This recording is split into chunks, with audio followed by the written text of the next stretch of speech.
Hello everyone and welcome back to my channel. My name is Melissa and I'm the owner of SeasonServeBlog.com. In today's video, I'll be taking you on a garden tour to show you what our kitchen garden looked like this past July. Now over the course of this month, it's finally started to warm up and lots of things started to grow, so I'm very excited to show you what we have in our kitchen garden. Additionally, in July, I harvested a bunch of different vegetables, including my garlic. So I'll be showing you how I harvested my garlic and how I store it. So if you want to see what's in my garden, just keep on watching.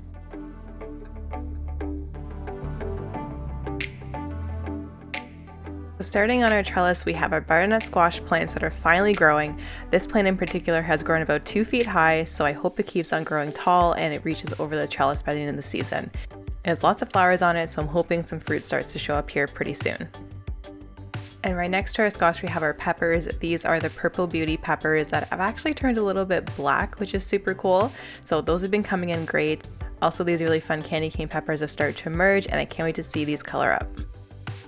In this garden bed, we have our full-size tomatoes, and lots have begun to appear in the past month.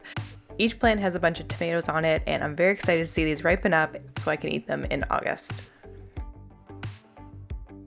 And I'm so happy to say that our cucumber plants are finally growing.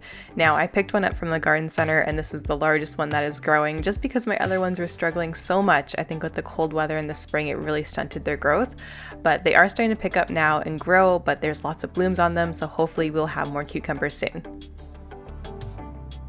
Additionally, in this garden bed, we have our bush beans here, and they have finally started to put on little flowers and little beans are starting to show up. They are still fairly small, but probably in the next couple weeks, they will get big enough that we can actually harvest them. We're also growing some watermelon in this garden bed, and these have been really slow to get going because of the cold spring, but they have put on lots of growth, so hopefully we will see some watermelons here really soon.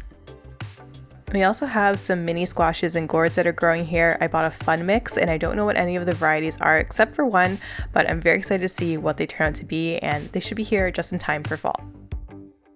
I also have a summer squash growing in here, and this one is called Cue Ball because it is about the size of a billiard ball. It is really cute and it tastes so good.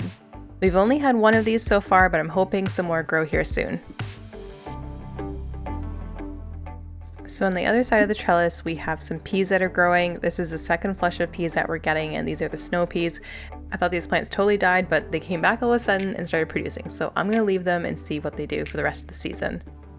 I also have some butternut squash on this side as well, but they are on the smaller side, and right next to it I have some eggplants. The eggplant plants are still pretty small, but they have flowers on it, so we'll see if we get any eggplant. And next to it on our A-frame trellis, we have our kabocha squash and our red curry squash.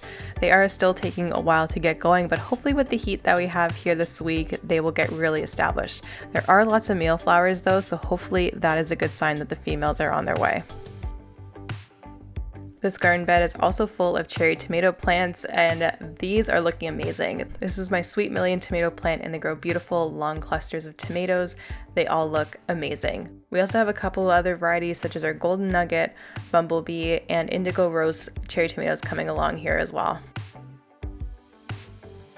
Over our next garden bed, we have our strawberries, and we are finally starting to get some strawberries. It's been so cold and wet this spring that a lot of the flowers didn't get pollinated properly, or they just kind of molded and faded away.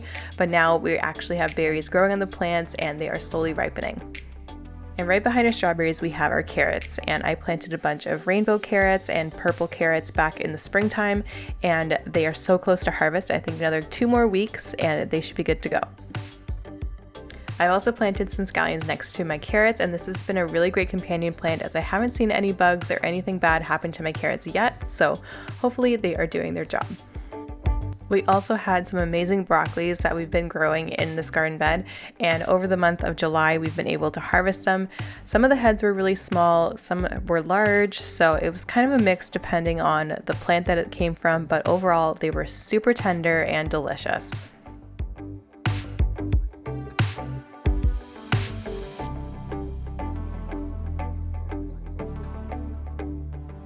Right next to our broccoli, we had some cauliflower that I harvested all throughout the month of July, and these were amazing. The heads formed up really big on some plants, again smaller on other ones, so it was kind of a mix, but again, they were all super tasty, and I'm definitely going to plant some cauliflower and broccoli next year.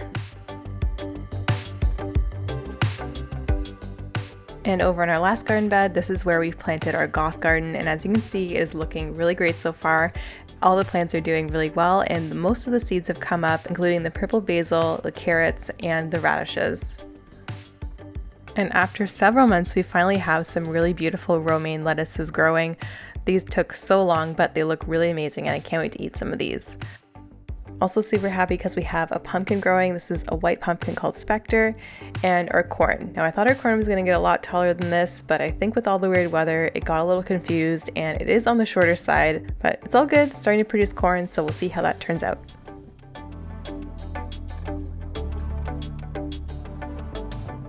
Over in our herb garden, we have a new bay leaf plant because my last one unfortunately died, so this one is looking really great. We also have some amazing parsley coming in, along with some dill, as well as cilantro and a bunch of basil. Now over in the greenhouse, we had a little bit of a pepper explosion, and all these plants are just thriving with the heat that we've been having in the past few weeks. I am starting to see some peppers start to form on our Cajun bell pepper plants, but nothing yet on the Bikino, habanero, or ghost chilies, although they have lots of flowers on them. The jalapenos, on the other hand, have been doing amazing, and we've had so many jalapenos so far, and there's still tons on these bushes. I planted 7 in total this year, which is a bit of an overkill, but we love our spicy peppers.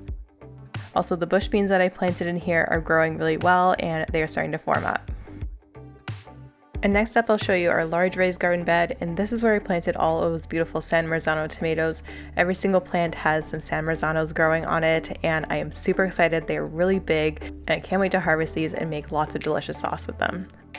We also have a really cool Japanese pumpkin that's growing. This is green now, but it's supposed to turn black, so I'm really curious to see if that happens, but it looks really, really cute.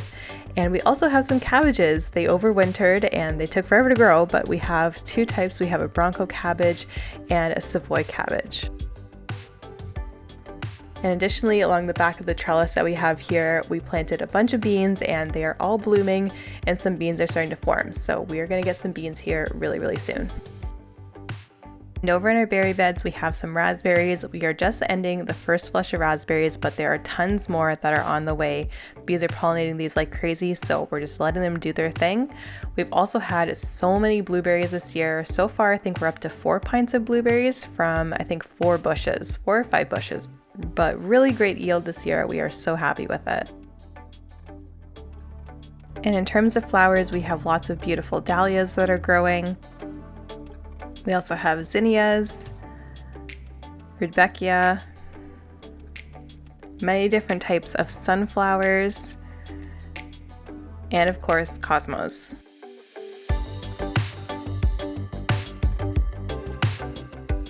So back in the beginning of July, I harvested our garlic that I planted last October, and we got 20 heads of garlic in total, which is pretty amazing. So here I'm going to show you how I harvested it, and as you can see, I'm just using a little fork to get in under the bulbs of garlic. You want to be super careful not to pierce any of the garlic bulbs, or else they will go bad and they won't last you a long time. So be super gentle, and once you get under the garlic bulb with your fork, just gently tug the garlic and it should come straight out of the ground.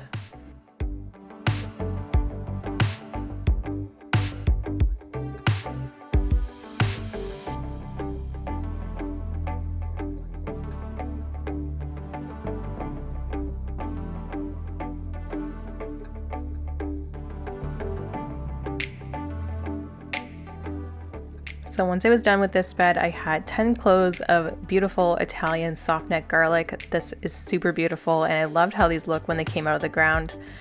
And then I put them next to our cat Pearl to see if she was interested in all, and she absolutely was not. She was really interested looking at the birds and the squirrels that were running along the fence. So yeah, tried to get her involved, but she did not really care. So I just went ahead and continued harvesting the garlic, and over in this bed I had some red Russian garlic. This is a hard neck variety, and they turned out really, really great. Very, very big bulbs and cloves as well.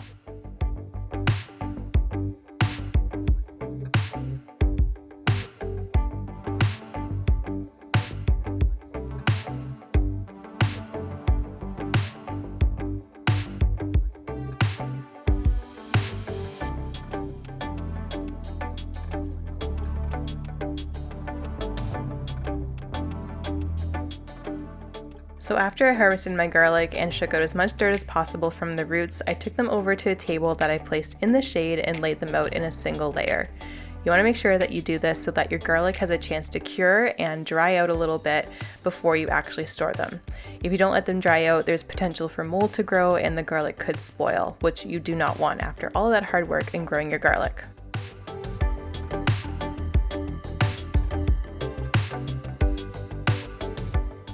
After a few days, you'll notice that all of your garlic stems turn this beautiful light yellow color and they'll dry out quite a bit, and you'll know that your garlic is ready. And at this point, I like to just remove any excess dirt with a little garden brush. This is a very soft brush, so you're not going to damage any of the garlic. And if the roots are long, I actually like to go ahead and trim those a little bit, just so that they're not all straggly and looking weird. A little trim on the roots is totally fine, and it makes the garlic cloves look a lot nicer.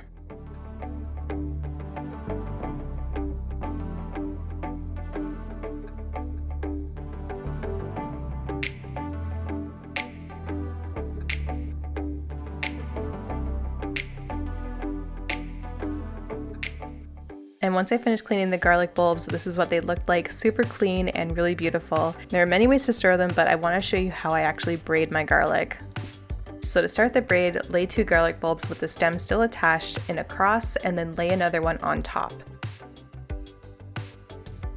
And to make braiding easier, I like to tie it up here, and you can use a piece of string, or I use just a soft piece of the garlic stem.